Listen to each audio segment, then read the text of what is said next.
favorably. Thank you very much. Thank you very much. Okay, Representative Metz, you're going to close us out here in record time.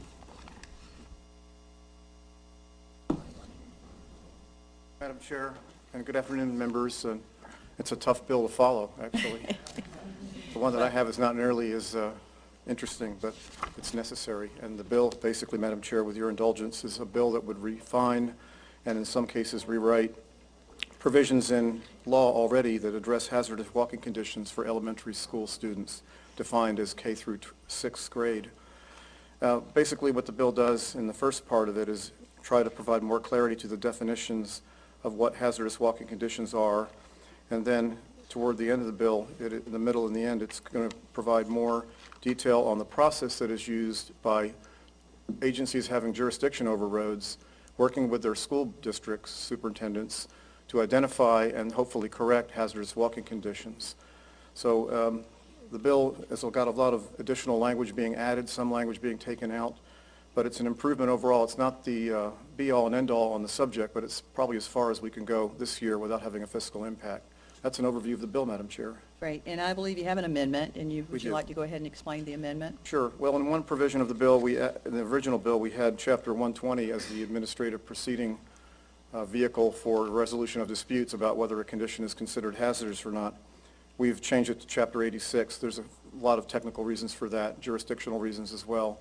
But Chapter 86 is the Declaratory Judgment Act, and that would provide a remedy even without the change in law that this bill would provide if they wanted to resort to that. This just helps them see that and facilitate that process if that's where they have to go. And the other part of it is simply correcting some technical drafting issues we had, for example, correct in a sentence that pertained to the local governmental entities and the school district about correcting, but the school district has no role to play in actually correcting once that's identified, so we took that word out. And that's the amendment. Great. Members, are there any questions of Representative Metz on the amendment? Any questions on the amendment? Okay. Is there anyone in the audience that's going to speak on the amendment? No.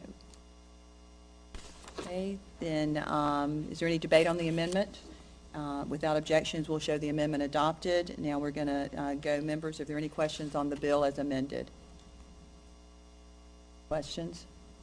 Representative Murphy? Thank you, Madam Chair, and thank you, Rep. Metz. On this, when we talk about filing reports, who gets to file the report, and how does, for the whole process of deciding a hazardous space? Representative Metz. Thank you, Madam Chair. Yes, the bill does have in it a provision for reporting the outcome once a finding has been made, and so we are now including the Department of Education in receiving that report.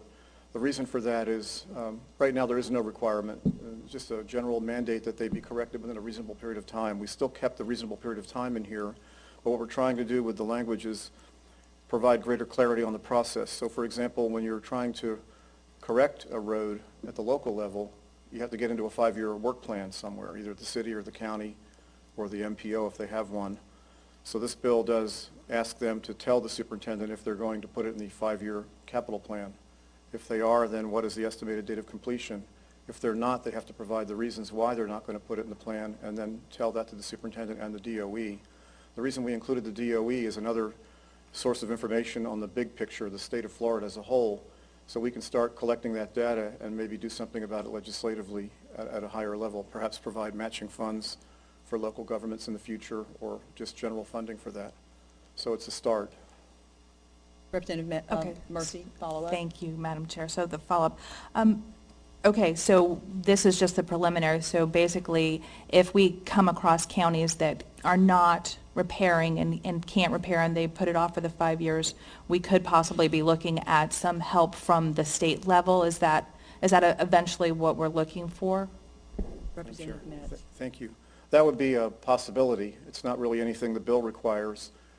Actually, the goal behind the bill and having the DOE involved in the reporting aspect is to hopefully prompt the correction of these conditions, because if you are in a situation where it's either been agreed that it's hazardous or it's been litigated and found to be hazardous, and you have to then say, now that I know it's hazardous, I, the city or the county, knows that it's hazardous, we're not going to put it in the 5-year plan, we're not going to correct it, and we have to tell the DOE why, that would be probably discomforting to most elected officials on the dais at those entities, and they would probably rethink their position. If they didn't, then they report it, and we'd collect the data, and we might be able to act on it in the future. Representative Dudley. Thank you. Representative Metz, I like your bill. I'm just concerned about the declaratory judgment aspect of it. Could you elaborate a little bit on what effect that amendment has, just if you wouldn't mind? Madam Chair? Yes. Thank you. Well, we put in there Chapter 120 in the original version of the bill. Would be an administrative proceeding that would be initiated if there was a dispute about whether a condition was hazardous. However, that chapter doesn't apply to all local governmental entities across the board. And also, the judges mainly sit, they do travel, but they mainly sit in Tallahassee, I believe. And so having Chapter 86 and the venue provision would allow that to be locally litigated. And a circuit judge is fully capable of making that determination, even on a limited basis of hazardous or not. Thank you. And Representative Dudley, that actually was staff's recommendation after we reviewed the bill, and Representative Metz was gracious enough to allow the change in there, which made more sense based on what he was trying to do. Any other questions, members? Okay, we have one person from the audience, and that's Megan Samples with the Florida League of Cities. Megan Samples. Samples? You actually have pretty nice handwriting, though. Thank you, Madam Chair. Megan Surjane Samples with the Florida League of Cities. I just want to applaud Rep. Metz's work on this legislation. It's come a long way from when it originally started last year. We see that it provides more flexibility to municipalities who can't afford to fix the hazardous walking conditions within the 5-year work program. However, we would like to see more clarity on who is required to submit the report or what needs to be included in the report when a hazardous walking condition has been determined. Because the bill creates a new category of road crossings and extends it to other certain residential neighborhoods that were formerly excluded, and it expands the applicable speed limit, we would definitely see an increase in fiscal costs for our municipalities, as it would likely result in walking conditions that were formerly not considered a hazardous walking condition to now be deemed hazardous. So we would like to see a little bit more clarity on those issues, but other than that, I'm here for informational purposes, and we applaud the rep's work on this. This is a great piece of legislation. Great, thanks. Thank you. Hey, members, is there any debate? Anyone wishing to debate the bill? Okay, showing that no one wants to debate it. Representative Metz, you're recognized to close. Well, just want to thank you, Madam Chair, for hearing the bill, and thanking members for your time and attention. And with that, I waive my close. Great, thank you. Mary, would you please call the roll? Chair Mayfield, Yes? Ranking Member Campbell, Representatives Caldwell, excuse, Diaz, excuse, Dudley, Yes. Vice Chair Moritas, Yes. Murphy, Pigman, Yes. Rader, Ray, Yes. Smith, Yes. Stone, Yes. Sullivan. Thank you, Mary. And by your vote, House Bill 41 will be reported favorably. Thank you, Madam Chair. Thank you, members. I'd like to remind all the senators and members of the audience to silence your electronic devices. Also to remind everyone, if you'd like to speak before the committee, please complete an appearance card. And if you could, write legibly so we can call your name out. And please indicate what issue or what bill you're referring to. We have several bills on the docket today. I'd also like to remind members of this committee, we are now getting into some of the meat of the session and hearing bills, and we'll be hearing a lot of bills in the next few weeks. But we did have a rule change this year that our senators have adopted regarding late filed amendments. So all late filed amendments will be shown introduced when we call them, but if a member of this committee would like to object to a late file amendment, they'd have to indicate by doing so. But I would ask, as it will continue with kind of our protocol on this education committee, that we would refrain to the best of our ability late filed amendments.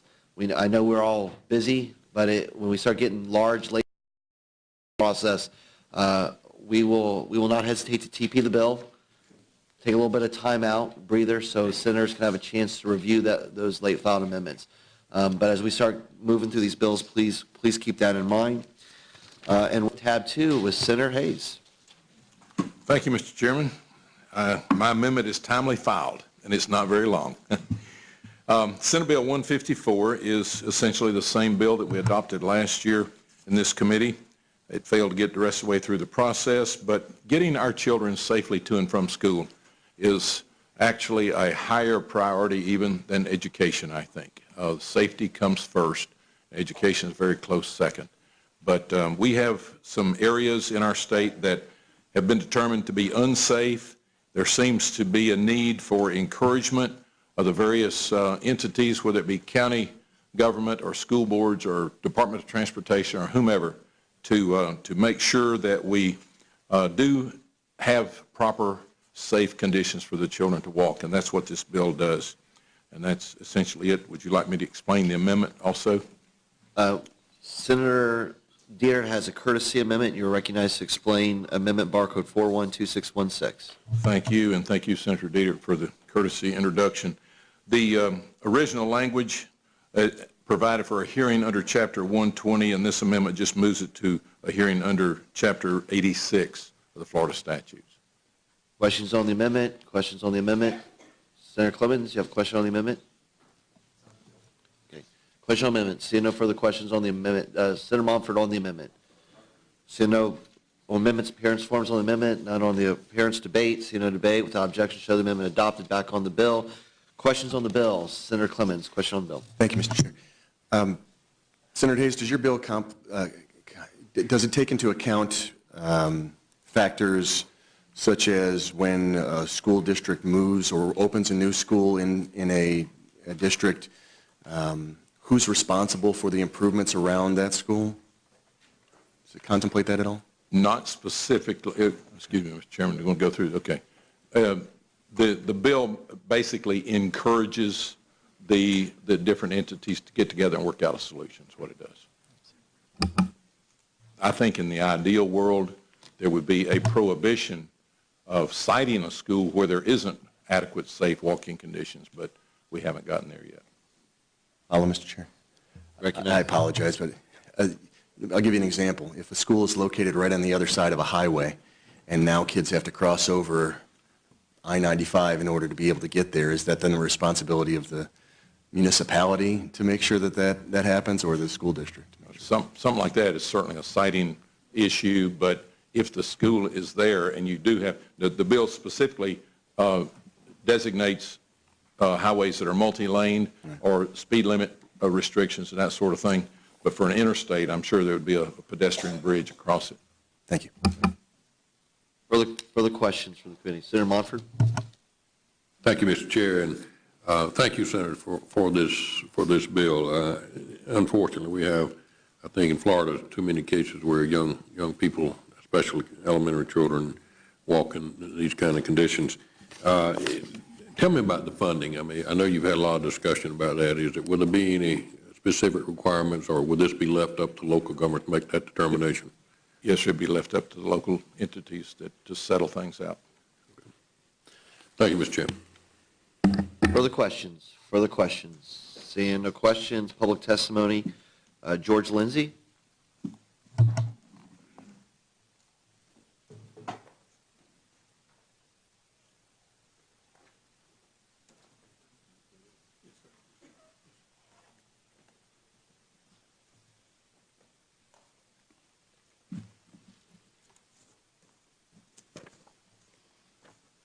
Good afternoon, Mr. Chairman and Senators. Thank you for this opportunity to be here before you today. My name is George Lindsay. I'm the chairman of the Polk County Board of County Commissioners, and I'm also chairman of the Polk County Transportation Planning Organization. On behalf of the Board of County Commissioners and my colleagues, we want to thank you for your public service, your sacrifice, and your family's sacrifice. At least as county commissioners, we go home every night and get to see our families, something that many of you don't get to do this time of year. Today, I would like to share some thoughts and observations and concerns regarding Senate Bill 154. We commend the Senator for bringing this important issue forward. It does need attention, and I'd like to share with you the unique situation we have in Polk County, and we address similar situations. On the outset, our Board of County Commissioners and our staff share your concern for pedestrian safety, especially for our children's safety. We certainly have had our share of problems and issues in Polk County. In 2013 alone, there were 110 crashes resulting in 13 pedestrian fatalities. I don't know how many of those were school children, but one would be too many. About half of those incidents occurred on county roads. At a recent transportation planning meeting, FDOT District 1 Secretary Billy Hadaway, who is heading up an FDOT statewide task force on pedestrian and bicycle safety, pointed out that we can build sidewalks and bike paths and guardrails all that money can buy, but unless we eliminate the absence of safety and awareness among the personal responsibility and of our children and our pedestrians, we're going to continue to have incidents. We've also, on a local level, participated with our Polk government television to produce, with Secretary Hadaway and Sheriff Judd, promotional videos on public safety awareness campaigns. Long before my time on the Polk County Board of County Commissioners, we had established a Sidewalk Advisory Committee. Our Sidewalk Advisory Committee was made up of county staff, TPO staff, municipal staff, and school board staff. If the project happened to be in proximity to Lakeland, we included the Lakeland personnel. If it was in proximity to Winter Haven, we included them. Recently, our board chose to reduce the number of people on the staff serving on this committee by 5 and added 5 citizen members to this board. We realized that including citizens in this process would make it more transparent. It would get buy-in to the final conclusion and allow for citizen participation to understand the overwhelming demand for service and the limited resources to provide services.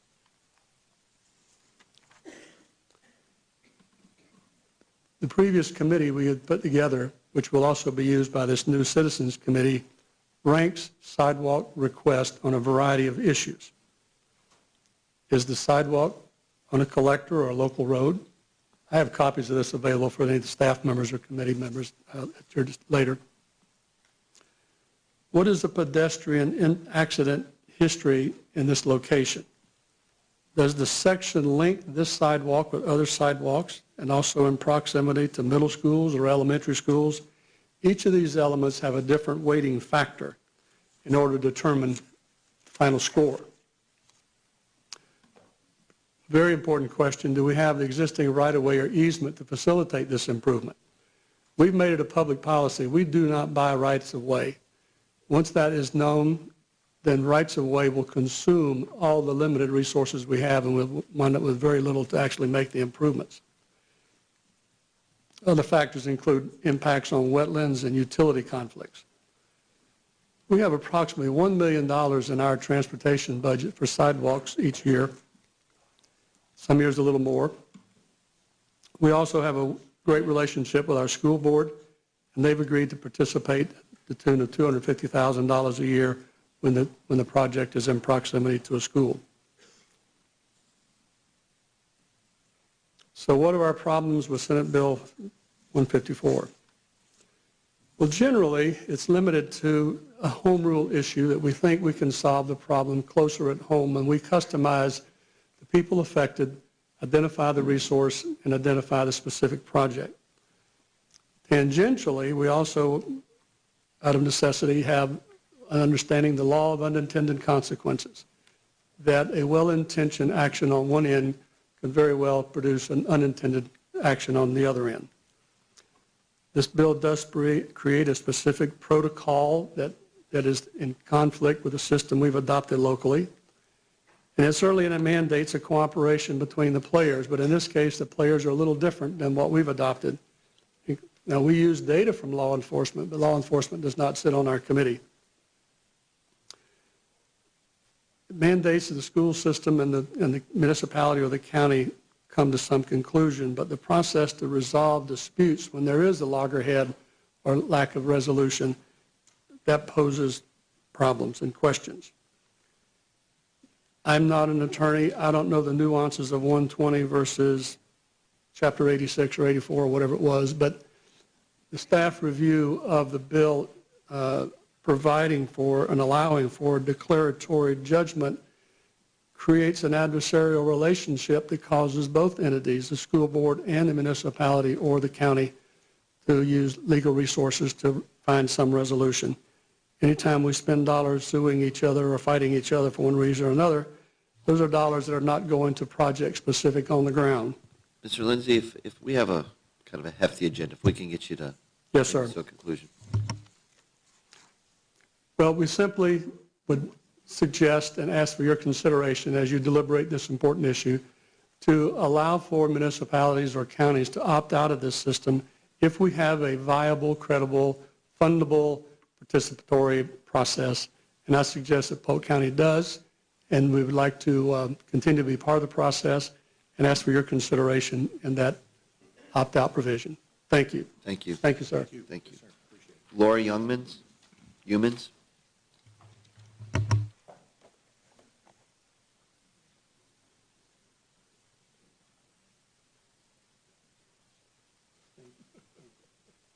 You're recognized. Thank you, Mr. Chairman, members. My name is Laura Yeomans, and I'm here on behalf of the Florida Association of Counties. The Chairman, Lindsay, and I have been working with various senators in their offices today. Did stop by your office, and I apologize that we're not able to meet with you personally. But I think that Chairman Lindsay did an excellent job laying out the local government opportunities for cooperation, where there are many local governments across the state that are able to resolve these issues amicably with the input of the school board and various local governments.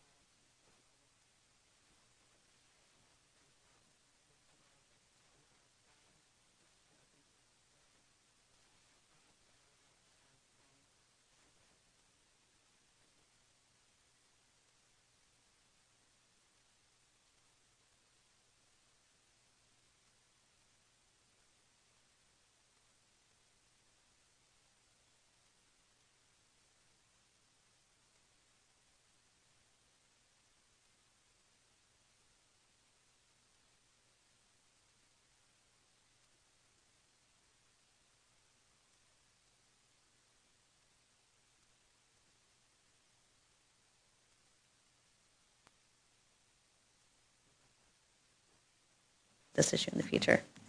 Thank you. Thank you very much. Brian Pitts?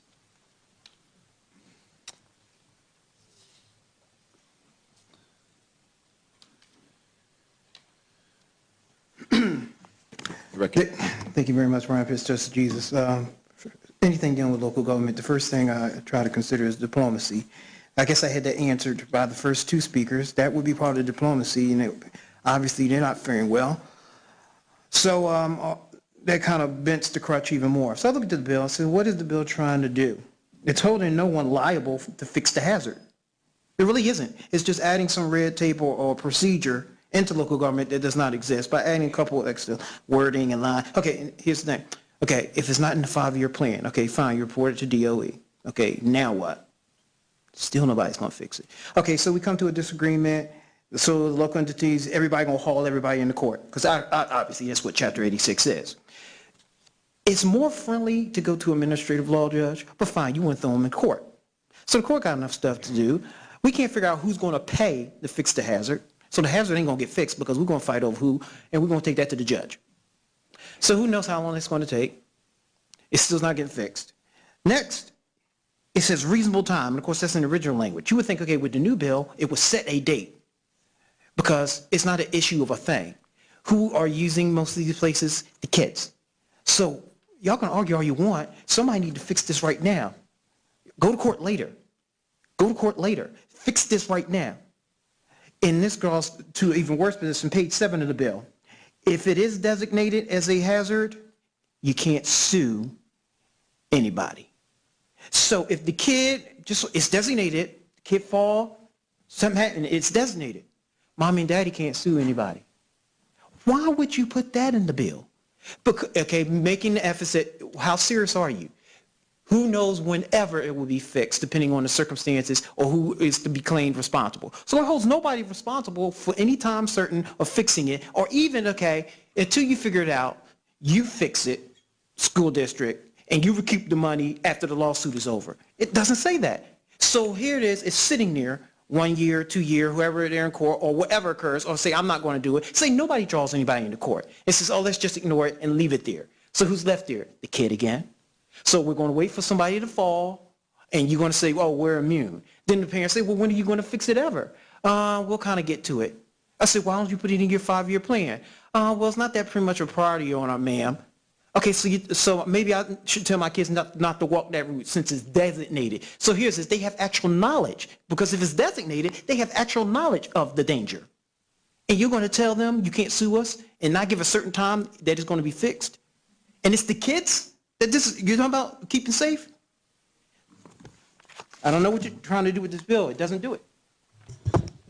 Further public testimony? Seeing none, debate on the bill. Debate on the bill. Seeing no debate, Senator Hayes, recognized to close. Thank you, Mr. Chairman. Very briefly, I'd like to thank the folks from Polk County for bringing this, the folks from Imperial Polk County bringing me this fine plan here. Today's first time I have seen it, and it looks very good to me. It looks like the kind of cooperation we need to have, and I'm going to do everything I can to see what parts of it we can incorporate to make this a great bill. With that, I'd urge your favorable support. We'll go on. Thank you. Senator Hayman, had closing bill. Please call the roll on CS for SB 154. Senator Benaquisto? Senator Brandes? Senator Bullard? Senator Clemens? Senator Gates? Senator Galvano? Senator Garcia? Senator Montford? Senator Sobel? Vice Chair Dietert? Chair Legg? Yes. By your vote, show CS for SB 154 reported favorable. Thank you, Mr. Chairman, and most of all, thanks from the parents and the students. Appreciate that. Thank you. Next.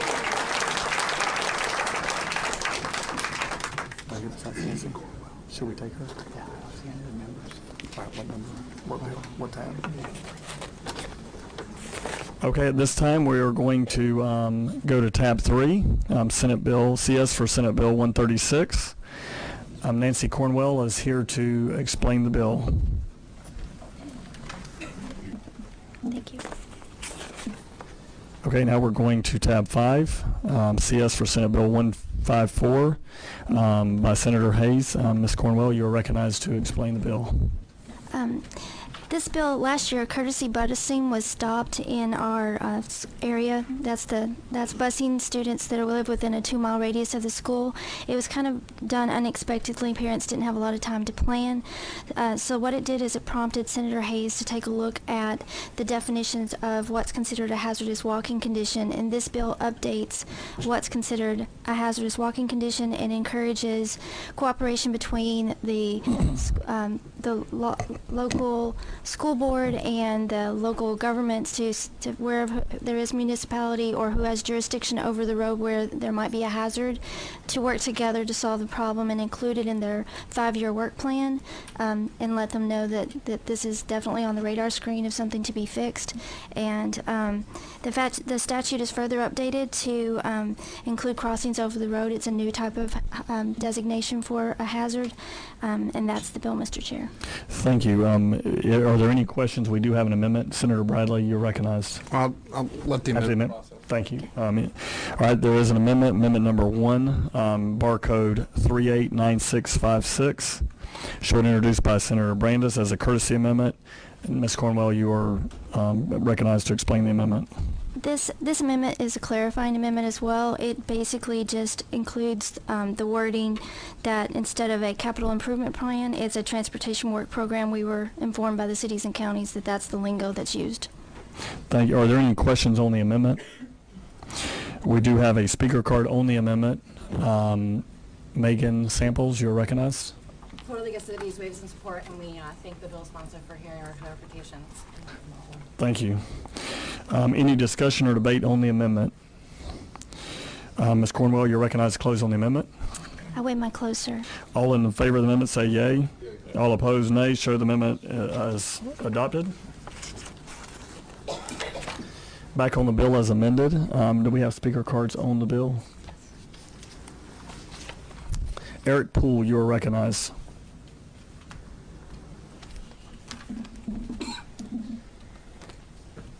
Thank Thank you, Mr. Chairman. Eric Poole for the Florida Association of Counties. We want to express our appreciation for Senator Hayes for addressing what we think is a very important issue, which is protecting the children in our communities. At the previous committee stop, we had representatives from Polk County present to the committee an alternative system that they have that they think is very effective and is working well. We shared that with Senator Hayes' office. We believe he was fairly receptive to that. The bill in its current form would wipe that effective process away. We also have some interim ideas that we have shared with the Senator's office. I don't believe he's had an opportunity to respond to those, but just wanted to share that with the committee for the record. Thank you. There are no other speaker cards. Are there any other questions of the sponsor at this time? Senator Bradley, you're recognized. Is anyone from the school board or the school board association or the school districts or here on this bill? Do you know? No. Okay. Who, and just so I understand, forgive my ignorance on this, if there's a hazardous condition that's identified by the district school board or the local government that has jurisdiction over that or whoever, who pays for it? Correcting it? The entity that has jurisdiction over it would be the one that would have to pay for that. That's why we're saying it would be put in their transportation work program, and there might be funding and other sources for transportation work programs. I'm not sure, but it would be the local folks. And so the districts, just so I understand, the district school board could go and get a judge to tell a local government to pay to fix a sidewalk? And I think we've concentrated a lot on sidewalks with this bill. That's what we've heard a lot of, but it isn't necessarily just a sidewalk. It just means a surface that is safe for kids to walk on to get to school. It doesn't have to be a sidewalk. That's just the most practical application. But yes, the judgment could determine that. Okay. I'm going to support the bill today. Got a respect for Senator Hayes, and I think that we need to fix these things. I'm just a little unclear about, having a school board direct local government to spend money or ask a judge. I don't know. I'd like to reflect on that a little bit. Thank you. Just clarification with the bill, one point that I didn't bring up is that they included in their work plan, or they have an explanation as to why it's not. So if it's not something that's affordable that they can do within their 5-year work plan, they have the opportunity to state that to the superintendent. Thank you. That is important. Thank you. And the amendment was very good. Thank you. Thank you. Are there any other questions? Seeing none, is there any discussion or debate on the bill? Ms. Cornwell, you're recognized to close on the bill. I waive my close. Thank you, and please call the roll on CS for Senate Bill 154. Senator Bruzzo? Yes. Senator Bradley? Yes. Senator Dean? Yes. Senator Diaz de la Portilla? Yes. Senator Thompson? Yes. Senator Brandis? Yes. Senator Simpson? Yes. By your vote, show CS for Senate Bill 154 is reported favorably. Yep. Thank you.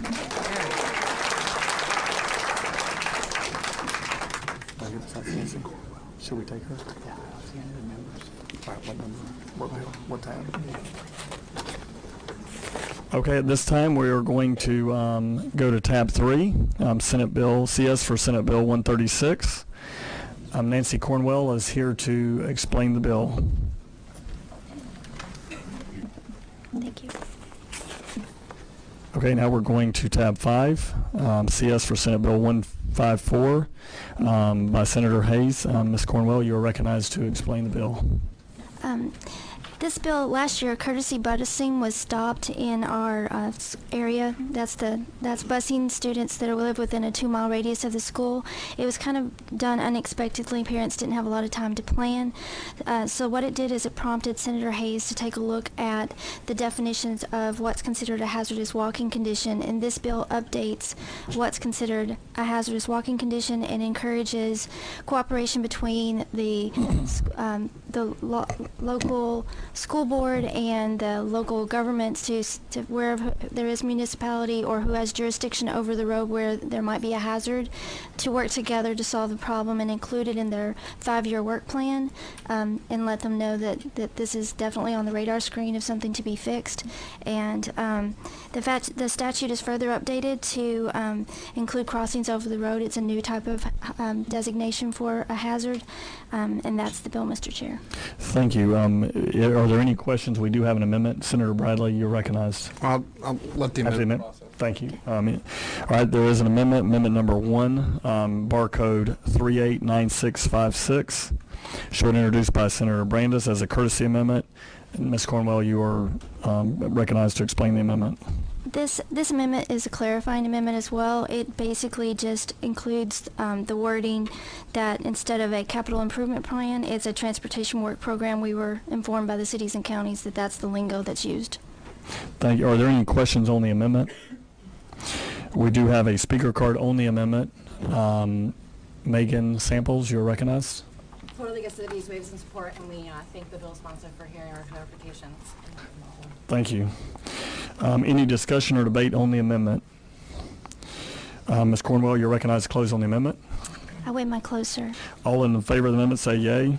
All opposed, nay. Show the amendment as adopted. Back on the bill as amended. Do we have speaker cards on the bill? Eric Poole, you are recognized.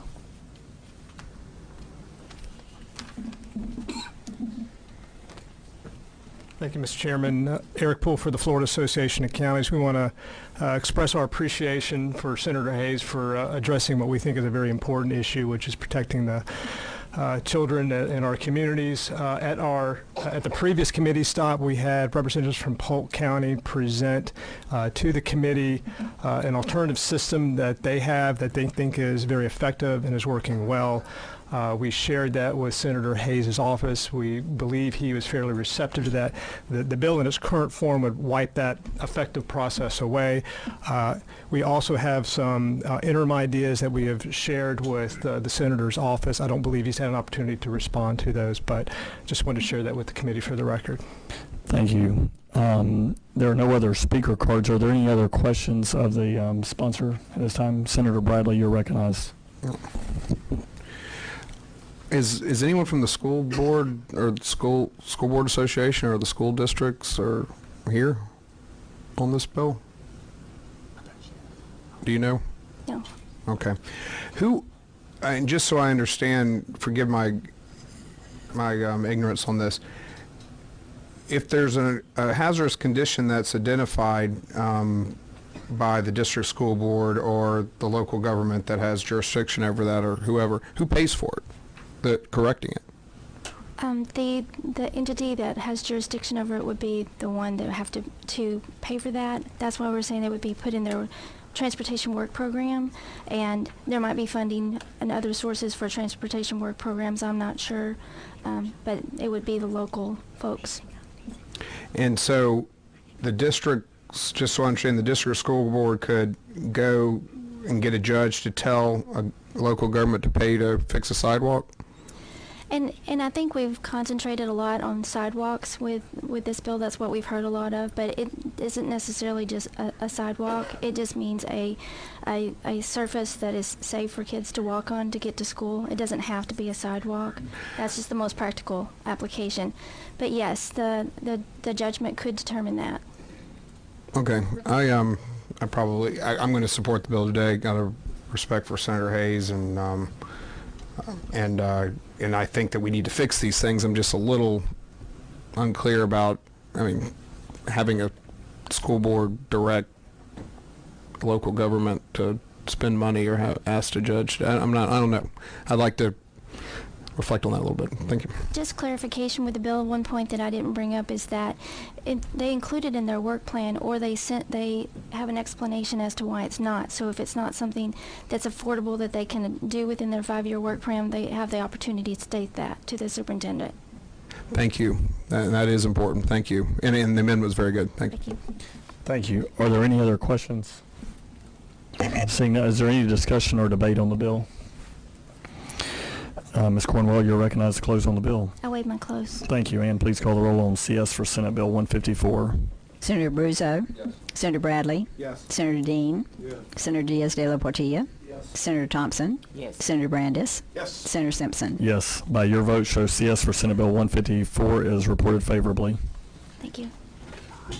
Substitute for Senate Bill 154, a bill to be entitled and act relating to hazardous walking conditions. Senator of the 11th District, Senator Hayes, you're By Representative Chair Metz, hazardous walking conditions. Whenever you're ready, sir, you're recognized.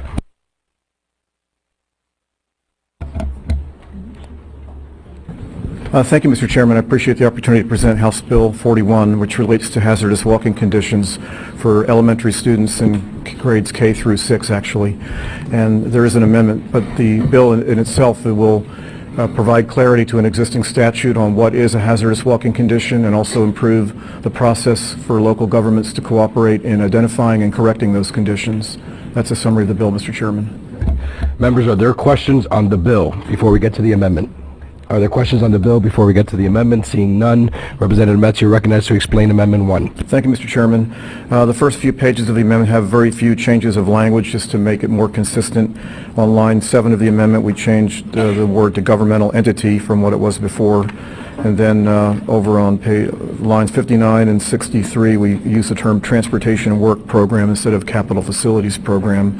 And finally, lines 76 through 88 are new language that address the fact that there are some jurisdictions that want to use the interlocal agreement process. We're just saying that if they do that, we don't want them to go below the minimum safety standards or minimum processes that are in the bill. And that's a summary of the amendment, Mr. Chairman. Representative Metz, having explained his amendment, questions on the amendment? Seeing none, debate on the amendment?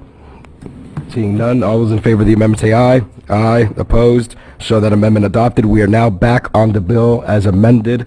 We're going to go to public testimony, Representative Metz, starting with Laura Yeomans from the Florida Association of Counties. Laura, you're recognized. She is a proponent of the bill. Thank you, Mr. Chairman. We've been working with Representative Metz and just want to say thank you for the good amendment. The counties had been concerned that we wouldn't have the ability to use our interlocal agreements to address these issues, and we are very happy that we're able to do that and support the bill. I think it's going to really improve student safety. So thank you for your time. Thank you, Laura. And thank you for phonetically spelling your name. It makes it much easier for me. Wendy Dodge, Director of Legislative Affairs, Polk County Public Schools. Waves in support. Bill Graham from the Florida School Boards Association. Chairman, waive in support of the bill as amended. Waiving in support of the bill as amended. Jim Brainerd, Polk County Board of County Commissioners. Chairman, waive in support and want to thank Representative Metz for working with us on this. Waiving in support. And Brian Pitts, Justice of Jesus. Thank you very much, Brian Pitts, Judge Jesus. Substantively saw this bill and fiscally as well. Problems. Of course, we're going back again with things to staff 5 through 7. Of course, it talks about the mandate on government. Thing is there is no mandate because the bill doesn't solve the problem. Meaning this, the bill does not mandate someone at some point must pay for the condition. The bill talks about who can sue one another if you don't have a consensus. It talks about the superintendent sending letters to whoever, this bouncing ball, shifting, passing the buck. All this is in the bill. Still ain't nobody fixing the condition. Talk about the 5-year plan, if it's not in it and why it goes, and then it shifts back to the superintendent again, and they give the... Still ain't nobody fixing the condition in the bill. So the next issue is, well, what is the fiscal on the bill? Because obviously it was sent here for a reason. Even with the amendment, it still remains the same. So the question now is, at least for me I would have is, how many of these conditions without question exist right now? And what's the price? That's what I would need right now. How many exist throughout the state? Then I would need the number, and then in the bill I would say, okay, you're not going to waste dollars in litigation in the declaratory judgment. See, that's the hidden thing in the bill. Because remember, if they don't agree, they can sue one another. So you're encouraging sister entities to sue one another if they come to a consensus, which costs money. So you got two government entities in court that spending money to see what the judge is going to say. Whereas if you nip it in the bud, that cost savings, no, you're not going to sue one another. If y'all don't come to a consensus, the legislation should say who's going to pay. It's maybe the Department of Transportation should pay for it. But you don't even have the number of how many exist right now. I would, at least for me, I would need that right now. It doesn't say that. So with that, the bill, I don't see what the problem the bill is solving. It's not solving anything. There's no consensus, there's no consensus gauge on it as to who pays, who fixed it, and yeah, that's it. That's it. That's it. It's a fiscal on this bill that you can't even put appropriation to, but there is a fiscal on it. Thank you, Mr. Pitts. Seeing no more public testimony, Chair Metz, you are recognized to stand back up in the podium while we debate the bill. Debate. Representative Costello, you're recognized. Recovery. I just want to thank you for working so hard on this bill. Many of you know I come from the perspective, I am a former mayor, former chairman of the Transportation Planning Organization. My wife's on the school board. You've addressed it from all perspectives. The thing this bill does, Mr. Pitts, it forces all the stakeholders to identify the problems, to agree on the problems. And no, it doesn't have a fiscal that it forces you to fix the problem, but if I'm in a community and that problem's been identified, they will be at the school board meeting. They will be at the county council and the city commission. You have forced us to identify the problems to protect our kids. Thank you. It's a great bill. Thank you, Representative Costello. Further debate? Ranking Member Lee.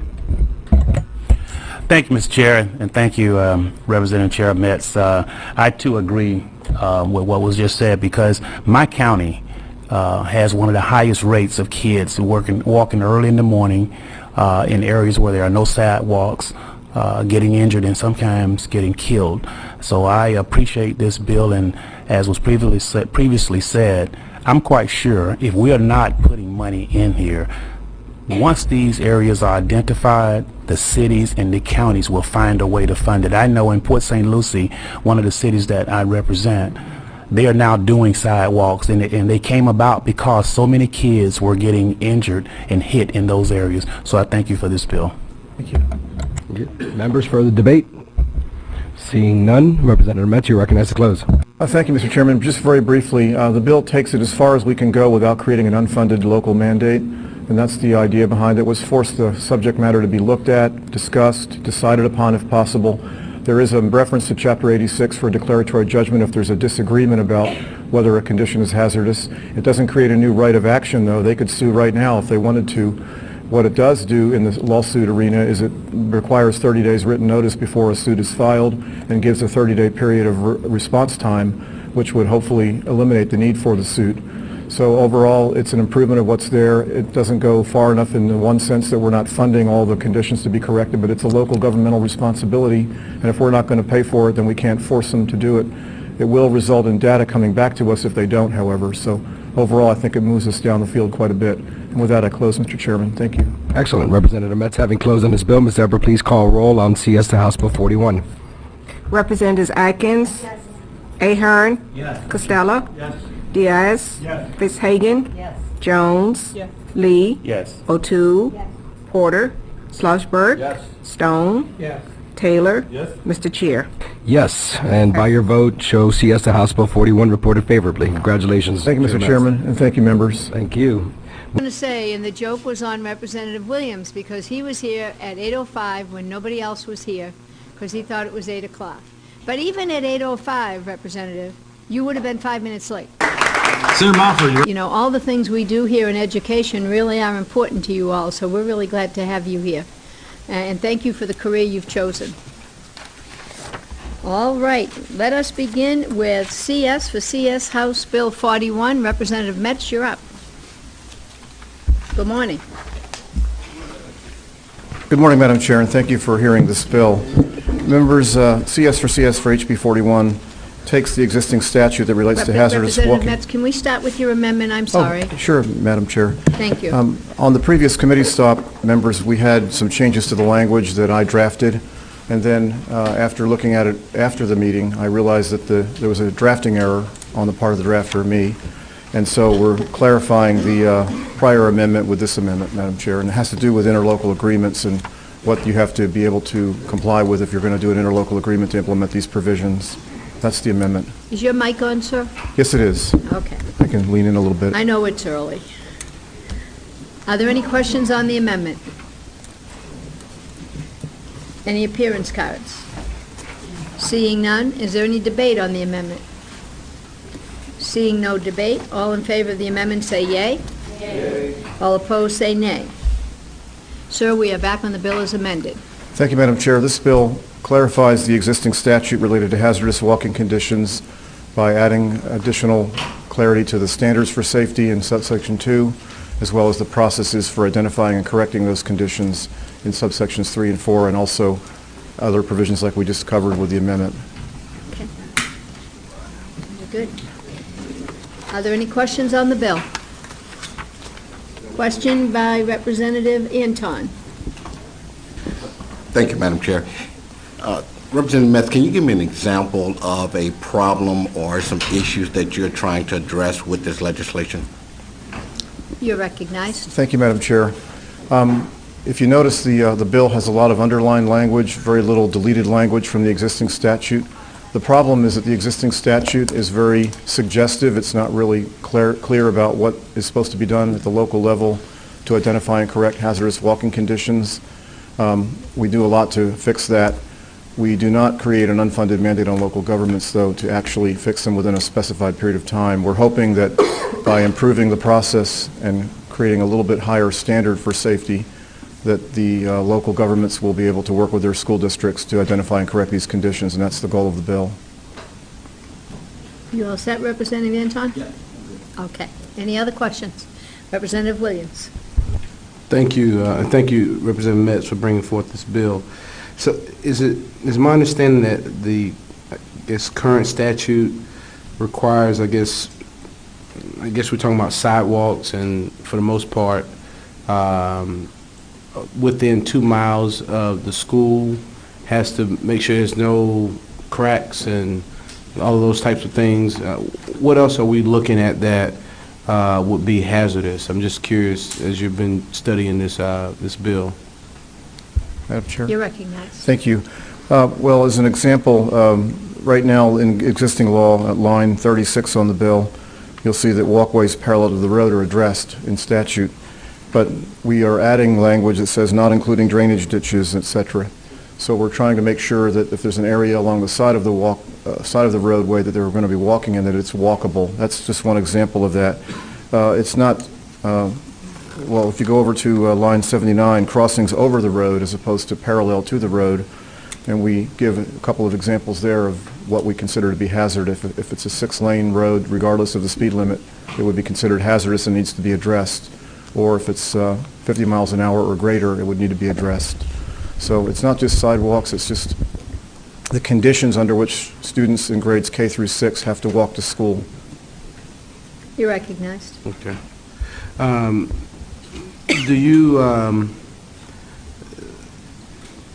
Do you see potentially down the road dollars that will follow this? I'm curious as to the inspection and the correction as it relates to the bill.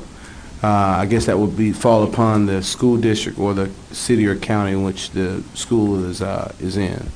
You're Madam Chair. recognized. Thank you. It actually wouldn't fall on the school district to correct the conditions that are there. It would be the local governmental entity having jurisdiction over the road. There is no fiscal impact in the bill with regard to forcing the correction of those conditions. The only thing that I can say that might relate to your question would be the bill has a provision that if there's a decision that's made not to correct the condition after it's identified, in other words, the local governmental entity does not put the condition in their 5-year transportation work program, they have to then notify the Department of Education about that and why they're not doing that. So that would give us some data that we don't have currently. And perhaps in the future, if we saw, for example, that there was a lot of uncorrected hazardous walking conditions, that we might address that in the appropriations process in a future legislature. Okay. Thank you. Any other questions? We have an appearance card. Laura Lomans from the Florida Association of Counties. Waives and support is amended. Thank you very much. Laura Feldman from the Florida PTA Legislative Committee. She waives and supports. She must have had a step out. All right. Is there debate on the bill? Debate, Representative Torres? Thank you, Madam Chair, and thank you, Representative Metz, for bringing this bill up again. I remember it from last year and the concerns I had for the safety of the children going to their schools in that 2-mile radius, and we need to support this bill, and I agree. This is something that's... Is there debate on the bill? Debate, Representative Torres? Thank you, Madam Chair, and thank you, Representative Metz, for bringing this bill up again. I remember it from last year and the concerns I had for the safety of the children going to their schools in that 2-mile radius, and we need to support this bill, and I agree. This is something that's needed for the safety of the children. Thank you. Thank you again. Thank you. Representative Ray Winkle-Vasalinda? Wow. Okay. Thank you, Madam Chair. I'm very happy to vote for this really good bill. It makes a lot of common sense, and where parents believe their children are safe walking, I hope they encourage their children to walk, because we have trouble with keeping our kids healthy and obesity and all that. And I think this will help with that. So thank you so much. Thank you. Thank you. Anyone else on debate? Seeing none, you are recognized to close on your bill. Just want to say thank you, Madam Chair, for hearing the bill, and thank you, members, for your comments. And with that, I close. All right. Ann, please call the roll on House Bill 41, please. Chair O'Toole? Yes. Representative Atkins? Yes. Antone? Yes. Baleka? Yes. Diaz? Yes. President? Yes. Forward? Geller? Yes. Hager? Yes. Ingram? Yes. Latvella? Yes. Perry? Yes. Porter? Yes. Rollerson? Ray Winkle-Vasalinda? Spano? Yes. Torres? Yes. Williams? Yes. The bill passes. The bill passes and will be reported favorably. Thank you, Madam Chair. Thank you, members. You're welcome. By Judiciary Committee, Business and Professional Sub. Read the next bill. By Judiciary Committee, Business and Professional Subcommittee, and Representative Trujillo. CS for House Bill 921, a bill to be entitled, An Act Relating to Motor Vehicle Manufacturers, Factory Branches, Distributors, Importers, and Dealers. Show that bill temporarily postponed. Read the next bill. By Education Committee, Education Appropriations Subcommittee, and Representative Metz and others, CS for House Bill 41, a bill to be entitled, An Act Relating to Hazardous Walking Conditions. Representative Metz, you're recognized to explain the bill. Thank you, Mr. Speaker. Members, House Bill 41 revises and clarifies an existing statute addressing hazardous walking conditions for elementary school students. And that is a summary of the bill, Mr. Speaker. Are there questions of the sponsor? Representative Jenny. Thank you, Mr. Speaker, and Chairman Metz, thank you as always for all the hard work that you do. Specifically, just one technical question referring directly to lines 173 through 176 dealing with potential civil suits.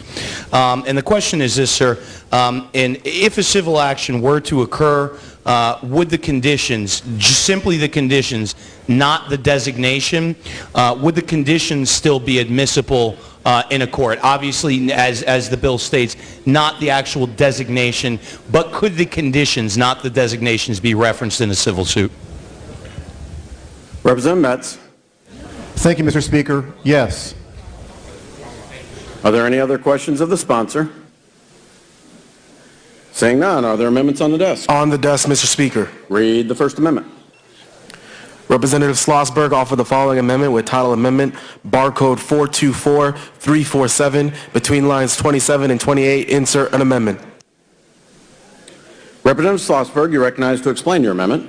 Thank you, Mr. Speaker. I'd like to withdraw 347, please. Without objection, show that amendment withdrawn. Read the next amendment.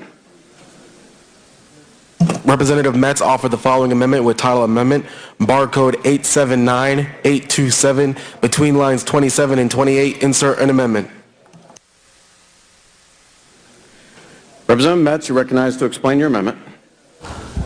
Thank you, Mr. Speaker. When I was first elected in 2010, soon after that I met a constituent from Volusia County, where my district included at the time, and his name was Don Mayer, and his daughter Gabby had been tragically killed in an accident with a car when she was crossing a street on her way home from school.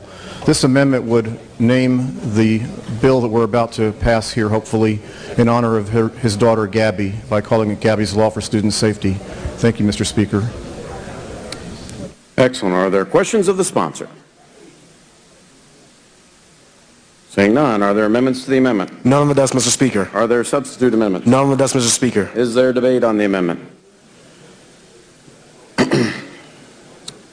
Representative Santiago, you are recognized. Thank you, Mr. Speaker. And members, I rise in support of this amendment change, the name change in the title. It is a constituent of mine that lost her child, his child, after leaving the school bus. So, tragic accident, and we do this in her memory. I encourage your support. Thank you. Is there any other debate on the amendment? Seeing none, Representative Metz, you're recognized to close on your amendment. Thank you, Mr. Speaker. Waive close. All those in favor of the adoption amendment say yay. Yay. Opposed, no. And the amendment is adopted. Read the next amendment. Representative Metz offered the following amendment, barcode 044363, remove lines 120 through 124 and insert an amendment. Representative Metz, you're recognized to explain the amendment. Thank you, Mr. Speaker. Members, this amendment clarifies some language in the bill by adding the word state in connection with the word local there. We had just inadvertently not included that in the original draft. Thank you, Mr. Speaker. Are there questions of the sponsor? Seeing none, are there amendments to the amendment? None on the desk, Mr. Speaker. Are there substitute amendments? None on the desk, Mr. Speaker. Is there debate on the amendment? Seeing none, Representative Metz, recognized to close on your amendment. Thank you, Mr. Speaker. Waive close. All those in favor of the adoption amendment say yay. Yay. Opposed, no. The ayes have it. Show the amendment is adopted. Read the next amendment. Representative Schlossberg offered the following amendment with title amendment, barcode 042521, between lines 187 and 188. Insert an amendment. Representative Schlossberg, you're recognized to explain your amendment. Thank you, Mr. Speaker. First off, I'd like to thank Representative Metz for being such a great advocate for road safety, and the whole team. This amendment was proposed to me by a school board member in Palm Beach County, Karen Brill. Hi, Karen. And also on the team is Santiago, Representative Santiago, and Senator Simmons and Senator Hayes and Donald Mayer, whose daughter died in a crash. That's Gabby's father. This is in honor of Gabby Mayer, a 12-year-old student who was hit and killed after getting off her school bus in Volusia County. The team's working together to make sure our students get to school safely by cracking down on dangerous drivers and hazardous situations for pedestrians and passengers. And it's a local option amendment that allows the school districts to put stickers on the back of a bus with a hotline phone number to and report unsafe driving by school bus drivers, and that's the amendment. And unfortunately, we can't do anything to bring Gabby back, but today the Florida legislature can make sure that Gabby didn't die in vain, and in her memory, school buses throughout the state of Florida will have stickers that say, "How's my driving?" And that's the amendment, Mr. Speaker. Are there questions of the amendment? Seeing none, are there amendments to the amendment? None on the desk, Mr. Speaker. Are there substitute amendments? None on the desk, Mr. Speaker. Is there a debate on the amendment? Seeing none, Representative Schlossberg, you're recognized to close on your amendment. Thank you, members. Like I said, this is going to make our roads safer, and I'd like to thank Representative Santiago over here, and Representative Metz, and the senators over, Senator Hayes, and Senator, whose bill is it? Simmons, Senator Simmons over there. Thanks, Karen. We love you. Thank you. Representative Schlossberg, having thanked everyone in the chamber, all those in favor of the adoption of the amendment say yay. Yay. Opposed, no. Show the amendment is adopted. Read the next amendment. None on the desk, Mr. Speaker. Members, Please help welcome back a former member of the House who served 2 different times in this body, Mr. James Bush. Representative Bush, welcome back to the Florida House.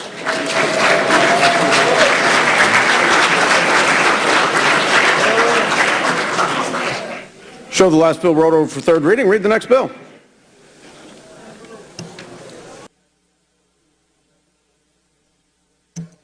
By Education Committee, Education Appropriations Subcommittee, and Representative Metz and others. CS for House Bill 401, a bill to be entitled, an act relating to hazardous walking conditions. Representative Metz, you're recognized to explain the bill. Thank you, Mr. Speaker. Members, this is the hazardous walking conditions bill that I presented yesterday. Are there any amendments on the desk? None on the desk, Mr. Speaker. Is there debate? Is there debate? Representative Ray Winkle-Vasalinda in debate. Thank you, Mr. Speaker. I love this bill. This will get kids walking so that we can reduce obesity, have them be healthier. I think this is wonderful. And I think the more kids that walk and the more people that walk in this state, we'll be in much better shape. Thank you. Thanks for bringing this up. Is there any other debate? Seeing none, Representative Metz, you recognized to close on your bill. Thank you, Mr. Speaker. I appreciate the comments, and I want to thank Representative Salzberg for his contribution to this great bill. And with that, I ask for your favorable support. Thank you, Mr. Speaker. The question now recurs on final passage of CS HB 41. The clerk will unlock the machine. The members proceed to vote. Have all members voted? Have all members voted? The clerk will lock the machine and announce the vote. 113 yeas, 0 nays, Mr. Speaker. Show the bill passes. Read the next bill. Please let it work. Senator Flores. Senator Gates. Here. Senator Galvano. Here. Senator Garcia. Here. Senator Grimsley. Senator Hayes. Here. Senator Huckel. Senator Joyner. Here. Senator Latvala. Here. Senator Margolis. Senator Montford. Here. Senator Negron. Here. Senator Richter. Here. Senator Ring. Here. Senator Simmons. Here. Senator Smith. A quorum is present. Thank you. At this time, I'd like to turn the chair over to the Vice Chair, Senator Benaquisto. Thank you. Mr. Chairman, members will move to tab 1 and take up Senate Bill 154, Committee Substitute for Senate Bill 154 by Senator Hayes on hazardous walking conditions. You're recognized. Thank you, Madam Chair. Getting our children safely to and from school should be our #1 priority, and that's exactly what this bill does. It encourages cooperation between the various entities with jurisdiction over the roads in determining whether a hazard exists and allows the district school board to initiate a hearing to determine if that hazard exists. It also encourages the responsible entity to incorporate plans to fix the condition into its 5-year work plan and explain in writing why if it is not included. We do have some amendments, Madam Chair. Thank you. Do we have any questions on the bill as presented so far? Seeing no questions, we'll go to the First Amendment, which is barcode 671800 by Senator Hayes. Thank you, Madam Chair. This amendment renames the bill as Gabby's Law for Student Safety. It's named after a young lady, Gabby Mayer, who was fatally injured on her way to school in 2010 in DeBerry. Do we have any questions, members? Seeing no questions, we have no public comment cards, and there is no debate. Thank you for doing this amendment in her name, Senator Hayes. Without objection, we'll show back.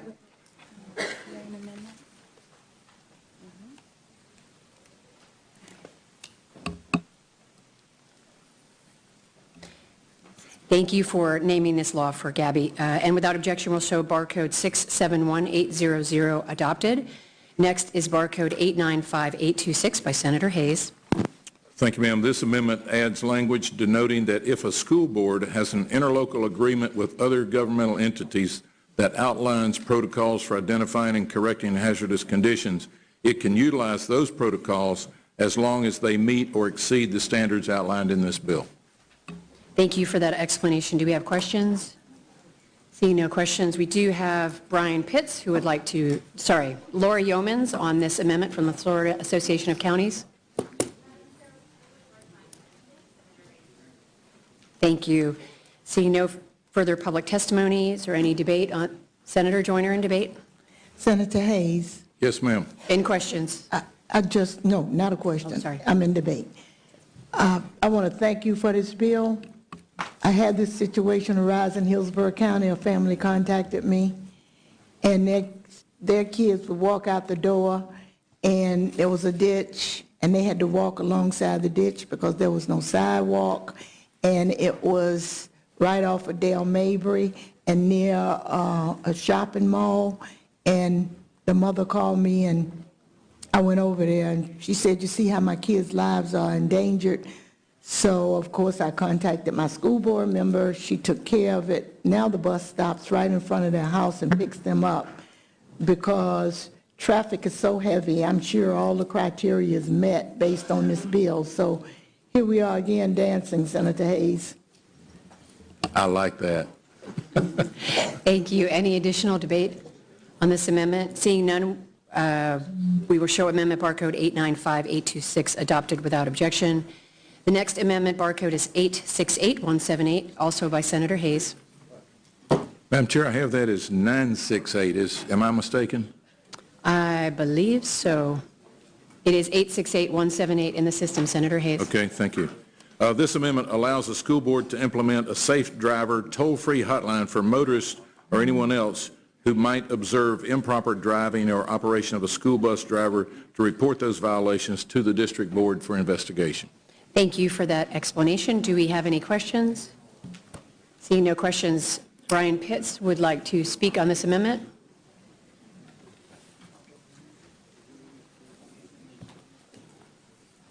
Thank you very much, Brian Pitts, Justice Jesus. The first issue is I know the bill to be of hazardous walking conditions concerning children getting to school on foot properly. This amendment is talking about a toll-free line that has nothing at all to do with walking conditions. The children, nothing, has nothing at all to do with it. Not germane. Let's stick to the bill, which is hazardous conditions, and trying to fix it. Next, that's number one. Number two, what fiscal is this amendment going to add to the bill?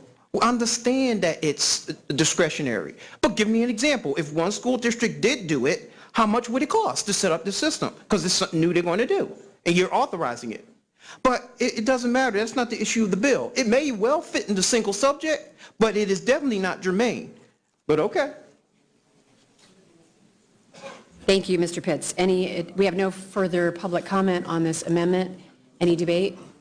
Seeing no debate, show amendment barcode 868178 adopted without objection. We're back on the bill.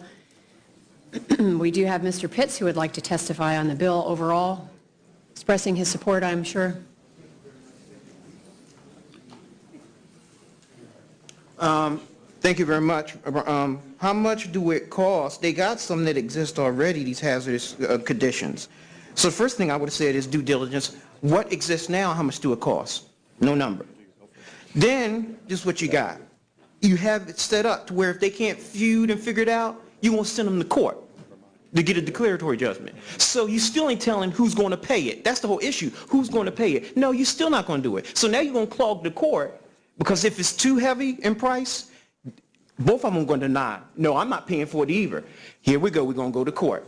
Now you're going to clog the court, which is now another expense. Instead of settling it in the bill, who's going to pay? If the superintendent get a report saying we're not going to pay, and then the local entity, we're not going to pay, then you should say in the bill, okay, this is who's going to pay. Not give it to the court and clog them up, which is another expense that's not even considered in the bill. Okay, that's just one issue. Then let's go ahead. Yes, staff trying to help you again. What are you trying to do? Page 2 of the staff analysis talks about the effect on FEFP dollars if the state has to provide funding when they find the working conditions. Now again, ain't nobody fixing it. So if it's a few, now you got to channel down Fed dollars until somebody decides who fix it, who knows how many court cases. That's okay. You think this is fine? You're not solving the problem. I heard what Leader Joyner said. You're not solving the problem because you're not saying who's going to pay. Now, page 7 of staff analysis. Go back to it again. You see all the different issues they got mentioned here, and then the aspect of local government determining it and correcting it and cannot come to a resolution. Why don't you just say, I'm in this again, if you can't decide interlocal agreement or not, because I understand the sponsor put that in there, that still doesn't make any difference. You're avoiding the issue. Just say who's going to pay for it in the legislation, and that's it.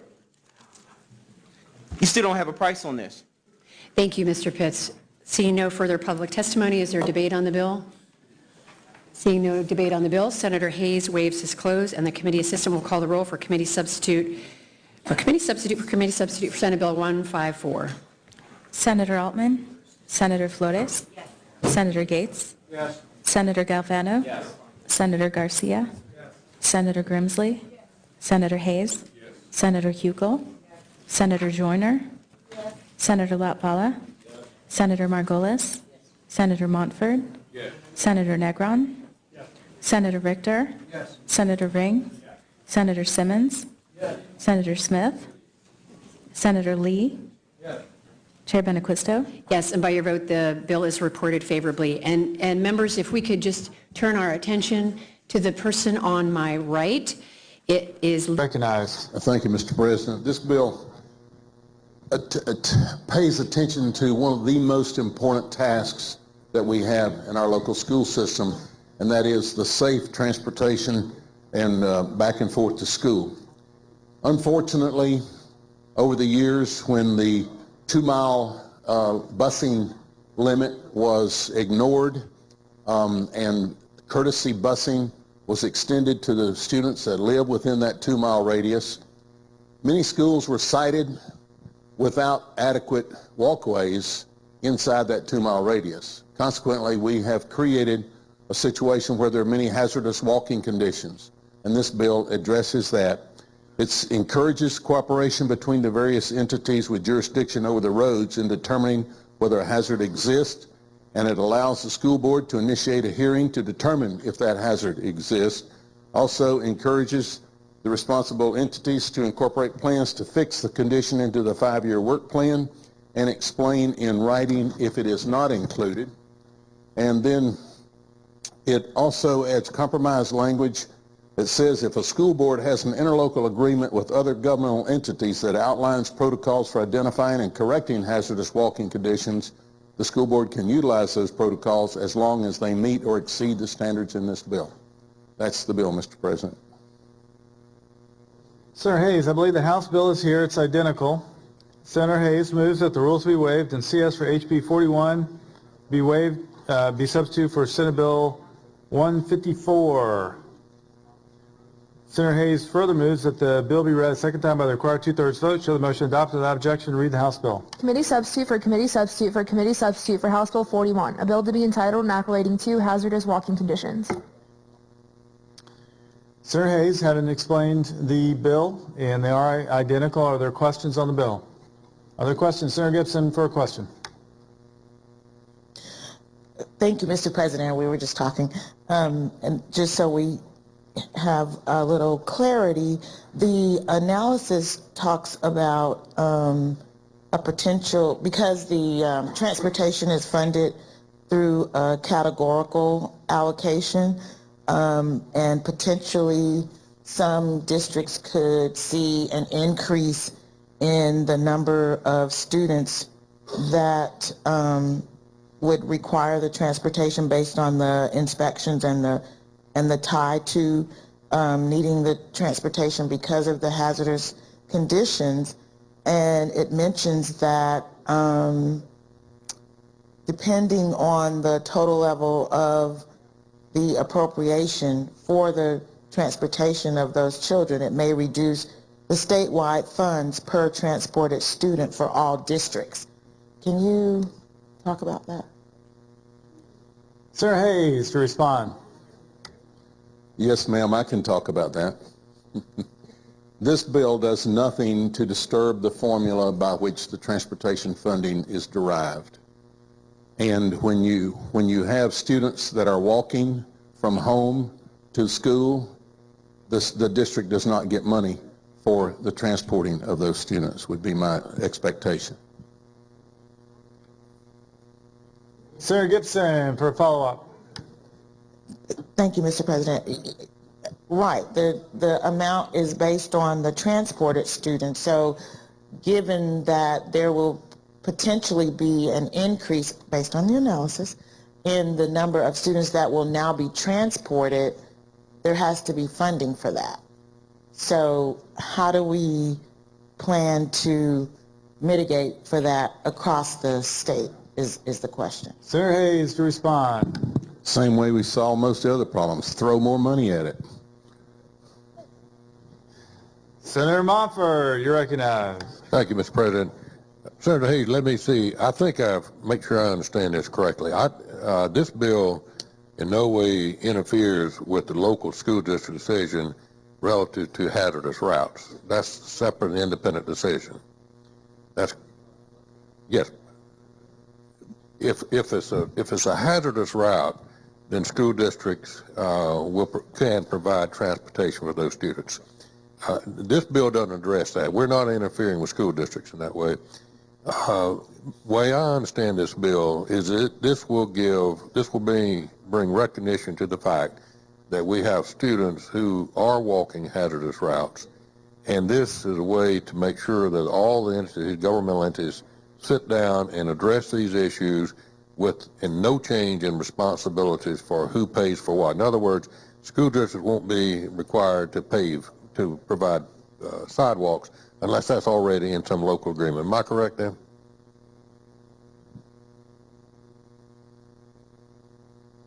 Senator Hayes, you're recognized. Yes, sir, Senator Moffett, you're correct.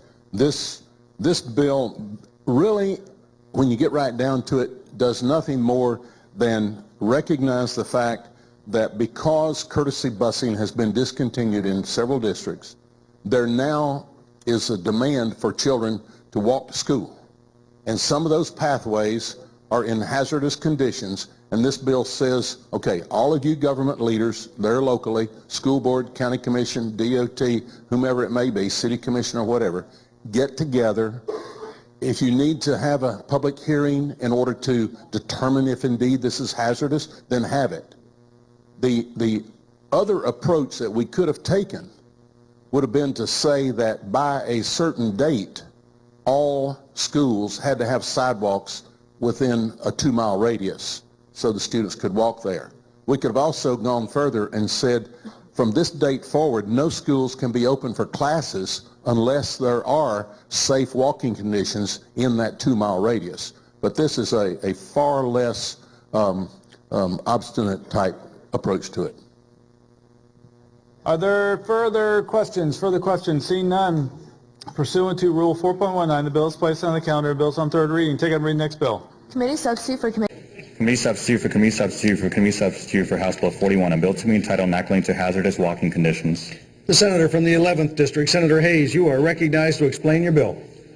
Thank you, Mr. President. This bill puts into process a mechanism whereby hazardous walking conditions can be identified and rectified. Are there any questions of the bill sponsor? Is there any debate?